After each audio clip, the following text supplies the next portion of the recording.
Hi, everybody. Ron Placone here. You're watching another summary from the Indie Bohemians Morning Show. So, it's election time, and tomorrow is officially election day. And today I wanted to talk about an amendment that is very popular here in Tennessee. We've been hearing a lot about it. I live in Nashville, and has gotten some attention nationally. That amendment is Amendment 1. And Amendment 1 is the reason I think it's gotten national attention, what Amendment 1 is it would give more power to government when it comes to restricting or even altogether banning abortions. This would give the government a lot of power in doing that, even in cases of rape or incest. So it's a pretty significant amendment that would really be a huge step backwards in regards to abortion rights and stuff like that. And in the case of Tennessee, this would be putting that decision not into the hands of a medical provider or into the hands of the person themselves. It would be putting it into the hands of the politicians, which in the case of the state of Tennessee is mostly going to be older Republican men. Because, who else is more qualified to make decisions regarding a woman's body than that? I don't know. And what's interesting from an insider perspective, being somebody that lives here, you get all the pamphlets in the mail, and a lot of the people that support Amendment 1 are people that are more right-leaning.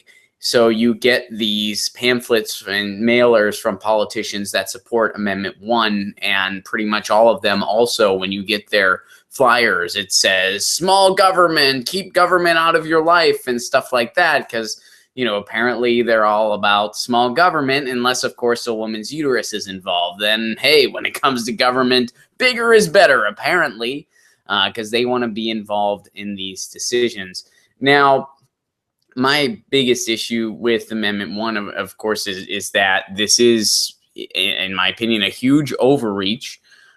This could be a huge drawback in regards to abortion rights and in regards to women's health and so forth. And I think the reason this has gotten national attention is because this could be a precedent for furthering that agenda in other states, and in particular states that may be a little more right-leaning, that may be a little more likely to be opposed to abortion, even in cases of rape or incest. And what bothers me most about this, looking at this from just the big wide angle, is the entire quote pro-life movement, and I use the quotations there because I don't think I really even know what that means.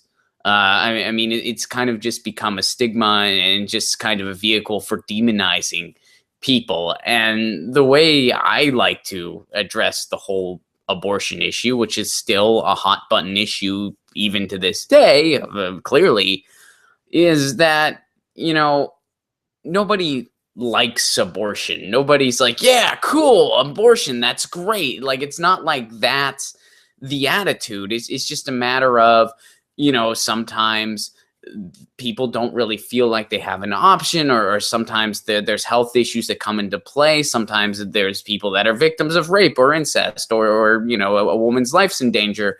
And it's certainly not a black and white thing. It's a very gray issue.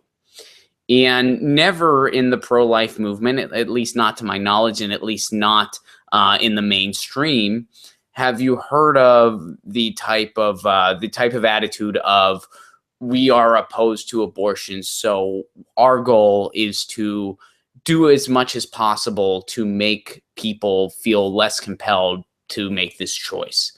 Some people are going to make the choice anyway, but our movement is all about doing everything in our power to make people feel less compelled to make that choice.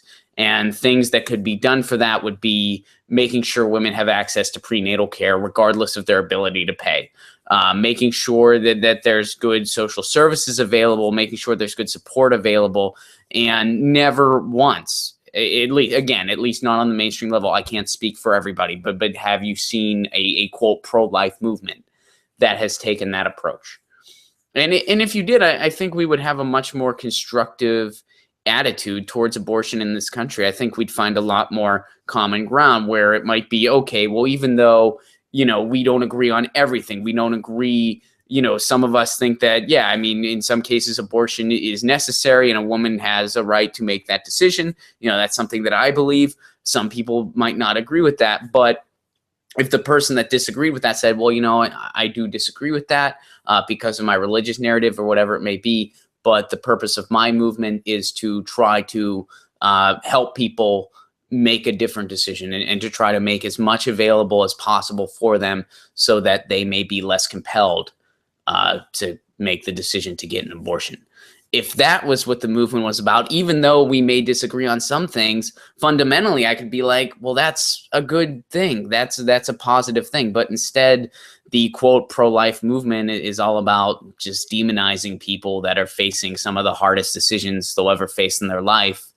And it's all about just trying to get policy to go backwards on something that was agreed upon a long time ago, for the most part.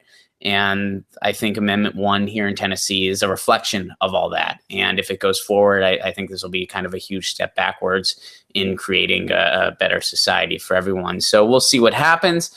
It'll be interesting to watch all this unfold. Read more about Amendment 1 for yourself. It is big here in the state of Tennessee, and it has gotten some attention nationally. And if it does go through, I think we're going to see a lot more of stuff like this on the national level. So you've been watching Summary from the Indie Bohemians Morning Show. This is Ron Placone signing out.